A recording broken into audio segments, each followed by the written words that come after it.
बसपा ने यूपी में एकला चुनाव की रणनीति का ऐलान किया है। ऐसे में पिछले कुछ दिनों से मायावती बीजेपी और तमाम विपक्षी दलों पर बेहतर आक्रामक करती नजर आ रही है। इससे पीछे एक बड़ी रणनीति लोकसभा चुनाव को लेकर सभी राजनीतिक दलों ने अपनी तैयारियां तेज कर ली है। एक तरफ जहां बीजेपी यूपी में मिशन 80 के तहत पार्टी संगठन को और मजबूत करने में जुटी है, तो वहीं दूसरी तरफ विरोधी दल की आज पटना में एक महा बैठक है, जिसमें आगामी लोकसभा चुनाव को लेकर रणनीति तैयार होगी। इस बैठक में सपा, कांग्रेस समेत कई बड़े राजनीतिक दल एक साथ एक मंच पर आने को तैयार हैं। इस बीच बसपा सुप्रीमो मायावती एक अलग रणनीति के साथ नजर आ रही हैं।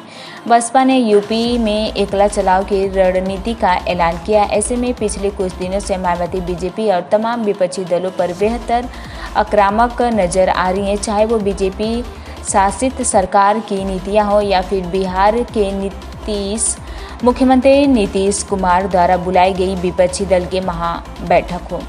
राजनीतिक जानकार मायावती के इस रुख को 2024 से पहले बसपा की बदलती हुई रणनीति मानकर चल रहे हैं। दरअसल बसपा पर अक्सर ये आरोप लगता है कि वे चुनाव में बीजेपी की बी पार्टी बनकर काम कर रही हैं। 2022 के विधानसभा चुनाव में या फिर निकाय चुनाव बसपा की रणनीति से सपा को नुकसान हुआ तो बीजेपी का दामन थाम लिया। यह वजह है कि बसपा अब बीजेपी पर भी तीखे हमले करने से पीछे नहीं हट रही है, ताकि वो खुद को बीजेपी की बी पार्टी होने के आरोपों से दूर रख सकें और पार्टी को जमीनी स्तर पर मजबूत कर सकें।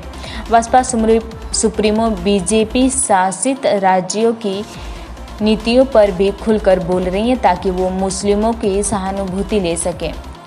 राजनीतिक जानकारों के मुताबिक मायावती मुसलमानों को साधने के लिए आक्रामक हुई हैं, जिनकी वजह से मुसलमानों के मुद्दे पर वो बीजेपी को आड़े हाथे लेती से परहेज नहीं हो रही हैं। वहीं सपा को मुसलमानों का मसीहा दिखाने की कोशिशों पर भी निशाना साध रही। उन्होंने नीतीश कुमार द्वारा बुलाई गई विपक्षी दलों की बैठक को भी कांग्रेस और सपा की कवायद को दलितों के हित में नाटक करार दिया है। बसपा सुप्रीमो ने कहा कि जब तक बाबा साहब अम्बेडकर का समता मूल्य संविधान लागू नहीं हो जाता, तब तक वह दलितों का हित नहीं होने वाला है। पिछले कुछ चुनाव में बसपा और सबसे ज़्यादा नुकसान हुआ है। बीजेपी ने बसपा के दलित वोट बैंक में जबरदस्त सिंहमारी में कामयाबी हासिल की। साल 2007 में जहां बसपा का वोट बैंक 30.43 था, जो घटकर 2022 में सिर्फ 12.88 ही रह गया है। मायावती को इस बात का भी डर है कि कहीं